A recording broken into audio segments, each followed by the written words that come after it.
ನಮಸ್ತೆ all masters. ನಾನಿವತ್ತು Lakshmi madam ಇಲ್ಲ, ಸೊ ಹಾಗಾಗಿ ನಾನು ಒಂದ್ ಸ್ವಲ್ಪ ಹೇಳೋಣ ಅಂತ ಪಂಚ ಪ್ರಾಣಗಳ ಬಗ್ಗೆ. ಪಂಚ ಪ್ರಾಣಗಳು ನಮ್ಗೆ ಗೊತ್ತು. ನಾವು ಉಸಿರಾಟ ಮಾಡ್ಬೇಕಾದ್ರೆ ಅವನ್ನ ಪ್ರಾಣ ಅಂತ ಹೇಳ್ತೀವಿ. ಅದರಲ್ಲಿ ಪಂಚ ಪ್ರಾಣ ಅಂದ್ರೆ 5 ಪ್ರಾಣಗಳು. ಪಂಚ ಅಂದ್ರೆ 5 ಅಂತ ಎಲ್ಲರಿಗೂ ಗೊತ್ತು. ಪಂಚ ಪ್ರಾಣಗಳು ಯೋಗ ಉಪನಿಷತ್ತು ಇವುಗಳ ಪ್ರಕಾರ ನಮ್ಮ ದೇಶದಲ್ಲಿ ಜೀವಶಕ್ತಿ ಅಥವಾ ಪ್ರಾಣಶಕ್ತಿನ 5 ಮುಖ್ಯ ಪ್ರಾಣಗಳಾಗಿ ವಿಂಗಡಿಸಿದ್ದಾರೆ. ಅನುರಾಧ ಮೇಡಮ್ ಮ್ಯೂಟ್ ಮಾಡ್ಕೊಳ್ಳಿ. ಇವುಗಳನ್ನ ಪಂಚ ಪ್ರಾಣಗಳು ಅಂತ ಹೇಳ್ತೀವಿ. ಮೊದಲನೆಯದು ಪಂಚ ಪ್ರಾಣದಲ್ಲಿ ಮೊದಲನೆಯದು ಪ್ರಾಣ. ಅದು ಎಲ್ಲಿರುತ್ತಪ್ಪ ಅಂತಂದ್ರೆ ನಮ್ಮ ಹೃದಯ ಭಾಗದಲ್ಲಿ ಪ್ರಾಣ ಹರಿದಾಡುತ್ತೆ ಅಂತ ಹೇಳ್ತಾರೆ, ಅಥವಾ ಶ್ವಾಸಕೋಶದ ಜಾಗದಲ್ಲಿ ಪ್ರಾಣ ಇರುತ್ತೆ. ಅದರ ಕಾರ್ಯ ಏನಪ್ಪಾ ಅಂತಂದ್ರೆ ಆಮ್ಲಜನಕವನ್ನು ಒಳ ತೆಗೆದುಕೊಳ್ಳೋದು, ಮತ್ತೆ ಹೃದಯದ ಕಾರ್ಯ, ಶ್ವಾಸಕೋಶದ ಚಾಲನೆ, ಜೀವಶಕ್ತಿ ಒದಗಿಸೋದು ಅದರ ಕೆಲಸ. ಆಮೇಲೆ ಎರಡನೇದೇನು ಅಂದ್ರೆ ಅಪಾನ ವಾಯು ಅಂತ ಹೇಳ್ತೀವಿ.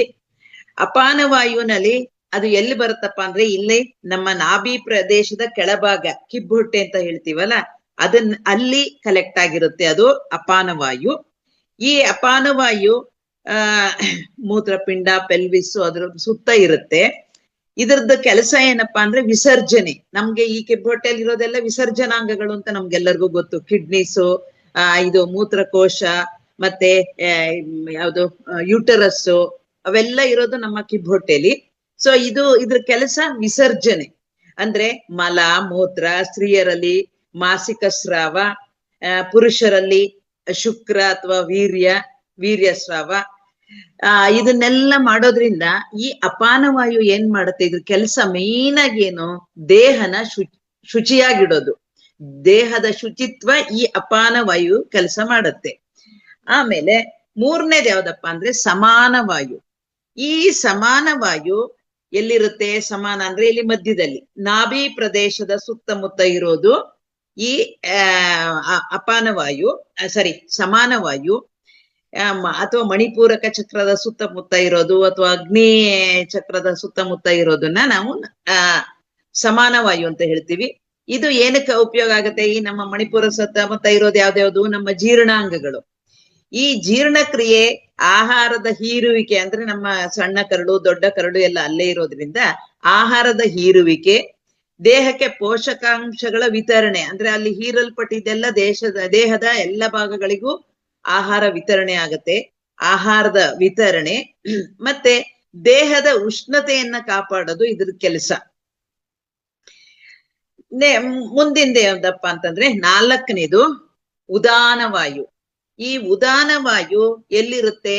ನಮ್ಮ ಕುತ್ತಿಗೆಯಿಂದ ಮೇಲೆ ಇರೋದು ಉದಾನ ವಾಯು, ಅಥವಾ ಗಂಟಲು ಮತ್ತು ತಲೆಯ ಪ್ರದೇಶ ಅಂತ ಹೇಳ್ತೀವಿ. ಇಲ್ಲಿಂದ ಈ ಕುತ್ತಿಗೆಯಿಂದ ಮೇಲೆ ಬರೋದೆಲ್ಲ ಉದಾನ ವಾಯು. ಈ ಉದಾನ ವಾಯು ಏನ್ ಮಾಡುತ್ತಪ್ಪ ಅಂತಂದ್ರೆ ಇಲ್ಲಿರೋದು ಯಾವ್ಯಾವ್ದು ನಮ್ಮ ಪಾರ್ಟ್ಸು? ಧ್ವನಿ ಪೆಟ್ಟಿಗೆ ಇಲ್ಲಿದೆ. ಸೊ ಮಾತು, ಧ್ವನಿ, ಚಿಂತನೆ, ಸ್ಮರಣೆ, ನಿದ್ರೆ, ಕಣ್ಣಿಂದ ನಿದ್ರೆ ಮಾಡ್ತೀವಿ, ನಿದ್ರೆ, ಜಾಗೃತ ಸ್ಥಿತಿ, ಕಣ್ಣು ಬಿಟ್ಕೊಂಡಿರೋದು ಜಾಗೃತ ಸ್ಥಿತಿ, ಇದನ್ನೆಲ್ಲ ಮೇಂಟೈನ್ ಮಾಡುತ್ತೆ. ಮತ್ತೆ ಮರಣದ ಸಮಯದಲ್ಲಿ ಆತ್ಮನನ್ನು ಮೇಲಕ್ಕೆ ಕೊಂಡೊಯ್ಯುವುದು, ಅಂದ್ರೆ ನಮ್ಮ ಸಹಸ್ರಾರದ ಮೂಲಕ ಪ್ರಾಣ ಹೋಗುತ್ತೆ ಅಂತ ಹೇಳ್ತೀವಿ ನಾವು. ಸೊ ಪ್ರಾಣ ಹೋಗೋದು ಈ ಉದಾನ ವಾಯು ಮೂಲಕನೇ. ಕಡೆಯದು ಯಾವ್ದಪ್ಪ ಅಂತಂದ್ರೆ ವ್ಯಾನವಾಯು. ಈ ವ್ಯಾನವಾಯು ನಮ್ಮ ದೇಹದ ಪ್ರತಿಯೊಂದು ಜಾಗದಲ್ಲೂ ಹರಡಿರುತ್ತೆ. ಇದು ಅಂದ್ರೆ ಸಂಪೂರ್ಣ ದೇಹದಲ್ಲಿ ಹರಡಿರುತ್ತೆ. ಇದರ ಕೆಲಸ ಏನಪ್ಪಾ ಅಂತಂದ್ರೆ ರಕ್ತ ಸಂಚಾರ, ನಾಡಿಗಳ ಚಲನೆ, ದೇಹದ ಎಲ್ಲ ಭಾಗಕ್ಕೂ ಶಕ್ತಿ ವಿತರಣೆ, ಮತ್ತೆ ಅಂಗಾಂಗಗಳ ಸಮ್ಮಿಲನ ಕಾರ್ಯ ಇದರ ಕೆಲಸ. ಇದು ಒಂಥರ ಈ ಶಕ್ತಿ ಇದ್ದಂಗೆ. ವಾಯು ಏನಪ್ಪಾ ಅಂತಂದ್ರೆ ಶಕ್ತಿಯನ್ನ ಎಲ್ಲ ಕಡೆ ಶಕ್ತಿನ ಹರಡುತ್ತೆ. ಸೊ ಇದು 5 ಪ್ರಾಣಗಳು. ಒಂದು ಪ್ರಾಣ, 2ನೇದು ಅಪಾನ, 3ನೇದು ಸಮಾನ, 4ನೇದು ಉದಾನ, 5ನೇದು ವ್ಯಾನ. ಪ್ರಾಣ ಎಲ್ಲಿರುತ್ತೆ? ಹೃದಯ ಭಾಗದಲ್ಲಿ, ಶ್ವಾಸಕೋಶದ ಭಾಗದಲ್ಲಿ. ಅದರ ಕಾರ್ಯ ಏನು? ಆಮ್ಲಜನಕ ಒಳಗೆ ತಗೊಳ್ಳೋದು, ಮತ್ತೆ ಇಂಗಾಲ ಡೈಆಕ್ಸೈಡ್ ಹೊರಗಡೆ ಬಿಡುತ್ತೆ. ಹೃದಯದ ಕಾರ್ಯ ಮತ್ತೆ ಶ್ವಾಸಕೋಶದ ಚಾಲನೆ ಮತ್ತು ಅದರ ಕಾರ್ಯ, ಜೀವಶಕ್ತಿ ಒದಗಿಸೋದು ಇದ್ರ ಕೆಲಸ. ಎರಡನೇದು ಅಪಾನವಾಯು. ಅಪಾನವಾಯು ನಾಭಿ ಪ್ರದೇಶದ ಸುತ್ತಮುತ್ತ ಇರುತ್ತೆ. ನಾಭಿಯಿಂದ ಕೆಳಭಾಗದಲ್ಲಿ, ಅಂದ್ರೆ ಕುಂಡಲಿನಿ ಪ್ರದೇಶ ಅಂತ ಹೇಳ್ತೀವಿ, ಅಥವಾ ನಮ್ಮ ಈ ಜನನಾಂಗ, ಮೂತ್ರಪಿಂಡ, ಈ ಯಾವ ಚಕ್ರ ಅದು, ಸ್ವಾದಿಷ್ಠಾನ ಚಕ್ರದ ಸುತ್ತಮುತ್ತ ಇರೋದು ನಮ್ಮ ಈ ಅಪಾನವಾಯು. ಇದ್ರ ಕೆಲಸ ಏನಪ್ಪಾ ಅಂದ್ರೆ ವಿಸರ್ಜನೆ, ಇದ್ರ ಕೆಲಸ ಮಲಮೂತ್ರ ವಿಸರ್ಜನೆ.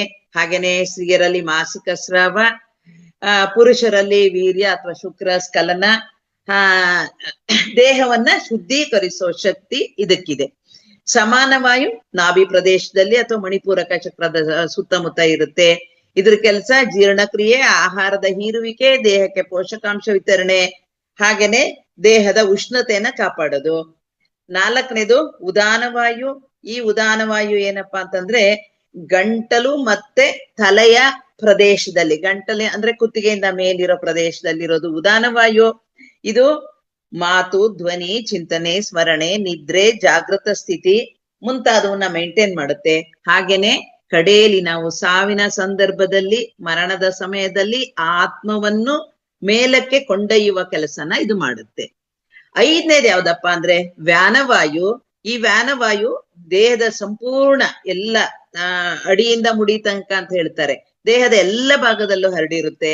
ಇದು ರಕ್ತ ಸಂಚಾರ, ನಾಡಿಗಳ ಚಲನೆ, ಹಾಗೇನೆ ದೇಹದ ಎಲ್ಲ ಭಾಗಕ್ಕೆ ಶಕ್ತಿಯ ವಿತರಣೆ, ಅಂಗಾಂಗಗಳ ಸಮ್ಮಿಲನ ಕಾರ್ಯನ ಇದು ಮಾಡುತ್ತೆ. ಇದು ಪ್ರಾಣಗಳ ಬಗ್ಗೆ. ಮತ್ತೆ ಇನ್ನು 5 ಉಪಪ್ರಾಣಗಳಿದೆ.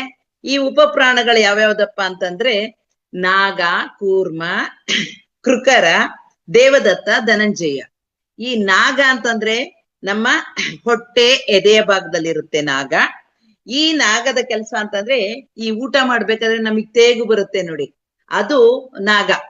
ತೇಗನ್ನ ಬರುತ್ತೆ ಹೊಟ್ಟೆಯಿಂದ. ಏನಾರು ಇದ್ರ ಊಟದ ಜೊತೆ ಇದಕ್ಕೂ ಗಾಳಿ ಹೋಗಿ ಸಿಕ್ಕಾಕೊಂಡಿದ್ದು ಇದೆಲ್ಲ, ಅಥವಾ ಏನಾದ್ರೂ ಹೆಚ್ಚಾಗಿದ್ದ ಗಾಳಿನೆಲ್ಲ ಹೊರಗಡೆ ಹಾಕೋದು, ಅಂದ್ರೆ ತೇಗು ಬರ್ಸೋದು ಈ ನಾಗದ ಕೆಲ್ಸ. ಆಮೇಲೆ ಹೊಟ್ಟೆ ತುಂಬಿದ ಅನುಭವನ ಕೊಡೋದು ಈ ನಾಗದ ಕೆಲ್ಸ. ಕೂರ್ಮ ಅಂತಂದ್ರೆ ಕಣ್ಣಿನಲ್ಲಿ ರೆಪ್ಪೆ ಹೊಡಿತೀವಲ್ಲ, ಕಣ್ಣು ಮಿಟುಕಿಸ್ತೀವಲ್ಲ, ಅದು ಕೂರ್ಮ. ಇದ್ರ ಕೆಲ್ಸ ಕೂರ್ಮ ಮಾಡುತ್ತೆ. ಆಮೇಲೆ ಕಣ್ಣಿನ ತೇವಾಂಶನ ಮೇಂಟೈನ್ ಮಾಡೋದು ಈ ಕೂರ್ಮನೆ. ನಿದ್ರೆ ಜಾಗೃತ ಸ್ಥಿತಿಯಲ್ಲಿ ಜಾಗೃತ ಸ್ಥಿತಿನ ಮೇಂಟೈನ್ ಮಾಡೋದು ಈ ಕೂರ್ಮ. ಕೃಕರ ಅಂತಂದ್ರೆ ಇದು ಗಂಟಲು ಭಾಗದಲ್ಲಿ ಇರುತ್ತೆ. ಸೀನೋದು, ಕೆಮ್ಮೋದು, ದೇಹವನ್ನು ಹೊರಗಿನ ಅಶುದ್ಧಿಯಿಂದ ಕಾಪಾಡೋದು.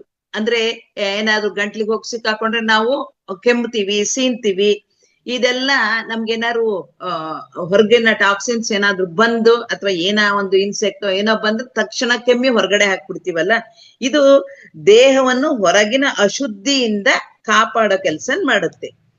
ನಾಲ್ಕನೇದು ದೇವದತ್ತ. ದೇವದತ್ತ ಗಂಟಲು ಹಾಗೂ ಬಾಯಿಯ ಪ್ರದೇಶದಲ್ಲಿ ಇರುತ್ತೆ. ಇದರಲ್ಲಿ ಏನ್ ಬರುತ್ತಪ್ಪ ಅಂತಂದ್ರೆ ನಮ್ಗೆ ಆಕಳಿಕೆ ಬರ್ಸುತ್ತೆ, ನಿದ್ರೆ ಪ್ರಾರಂಭಿಸೋ ಸೂಚನೆನ ಕೊಡುತ್ತೆ, ಮನಸ್ಸಿಗೆ ವಿಶ್ರಾಂತಿ ಬೇಕು ಅನ್ನೋದನ್ನ ಸೂಚಿಸುತ್ತೆ ಈ ಆಕಳಿಕೆ ದೇವದತ್ತ. ಕಡೆಯದು ಧನಂಜಯ. ಸಂಪೂರ್ಣ ದೇಹ, ವಿಶೇಷವಾಗಿ ಹೃದಯ ಮತ್ತು ನರಮಂಡಲದಲ್ಲಿ ಇದು ಇರುತ್ತೆ. ಈ ಇದು ದೇಹನ ಕಡೇಲಿ ಬಿಟ್ಟೋಗೋದು ಧನಂಜಯ ಅಂತ ಹೇಳ್ತಾರೆ.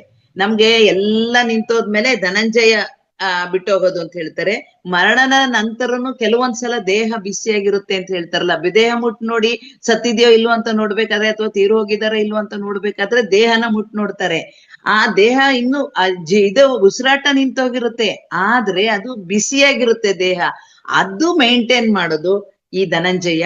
ಕಡೇಲಿ ಅದು ನಮ್ಮ ಇದನ್ನ ದೇಹನ ಬಿಟ್ಟೋಗೋದು ಧನಂಜಯ ಪ್ರಾಣ ಅಂತ, ಉಪಪ್ರಾಣ ಅಂತ ಹೇಳ್ತಾರೆ. ಇದು ಅಂತರಂಗ ಶಕ್ತಿಯನ್ನ ನಿರ್ವಹಿಸುತ್ತೆ ಅಂತ ಹೇಳ್ತಾರೆ. ಇದು ಇದ್ರಗಳ 5 ಉಪಪ್ರಾಣಗಳ ಬಗ್ಗೆ. 5 ಉಪಪ್ರಾಣಗಳು ನಾಗ, ಕೂರ್ಮ, ಕೃಕರ, ದೇವದತ್ತ ಮತ್ತೆ ಧನಂಜಯ. ನಾಗ ಯಾವ್ದಕ್ಕೆ ಕಾರಣ ಆಗುತ್ತೆ? ತೇಗು ಬರ್ಸುತ್ತೆ. ಕೂರ್ಮ ಏನ್ ಮಾಡುತ್ತೆ? ಕಣ್ಣು ಮಿಟುಕ್ಸೋದು, ಕಣ್ಣಿನ ತೇವಾಂಶ ಮೇಂಟೈನ್ ಮಾಡುತ್ತೆ. ಕೃಕರ ಗಂಟಲಲ್ಲಿರುತ್ತೆ, ಸೀನು ಕೆಮ್ಮು ಬರ್ಸುತ್ತೆ. ದೇವದತ್ತ ಗಂಟಲು ಬಾಯಿ ಪ್ರದೇಶದಲ್ಲಿ ಇರುತ್ತೆ. ಆಕಳಿಕೆ ಅಂದ್ರೆ ನಿದ್ದೆ ಅಥವಾ ವಿಶ್ರಾಂತಿಗೆ ಸೂಚನೆ ಕೊಡುತ್ತೆ. ಧನಂಜಯ ಸಂಪೂರ್ಣ ದೇಹ, ವಿಶೇಷವಾಗಿ ಹೃದಯ ಮತ್ತು ನರಮಂಡಲದಲ್ಲಿ ಇರುತ್ತೆ. ದೇಹವನ್ನ ಮರಣದ ನಂತರವೂ ಕೆಲ ಕಾಲದಲ್ಲಿ ಜೀವಂತವಾಗಿಡುತ್ತೆ ಅಥವಾ ಬಿಸಿಯಾಗಿಡೋದು ಈ ಧನಂಜಯ. ಇದು ನಮ್ಮ ಪಂಚ ಉಪಪ್ರಾಣಗಳ ಬಗ್ಗಿನ ಮಾಹಿತಿ. ಪಂಚಪ್ರಾಣಗಳು, ಪಂಚ ಉಪಪ್ರಾಣಗಳು. ಪಂಚಪ್ರಾಣಗಳು ಪ್ರಾಣ, ಅಪಾನ, ಸಮಾನ, ಉದಾನ, ವ್ಯಾನ. ಪಂಚ ಉಪಪ್ರಾಣಗಳು ನಾಗ, ಕೂರ್ಮ, ಕೃಕರ, ದೇವದತ್ತ, ಧನಂಜಯ. ಇದಿಷ್ಟು ನನಗೆ ತಿಳಿದಂತ ಮಾಹಿತಿನ ತಿಳಿಸಿದ್ದೀನಿ. ಅವಕಾಶಕ್ಕಾಗಿ ಮಹಾವತಾರ್ ಫೌಂಡೇಶನ್ ನ ಸಮಸ್ತರಿಗೂ ಮತ್ತೆ ತಮಗೆಲ್ಲರಿಗೂ ನನ್ನ ಹೃದಯಾಂತರಾಳದ ಕೃತಜ್ಞತೆಗಳನ್ನು ಅರ್ಪಿಸುತ್ತೇನೆ.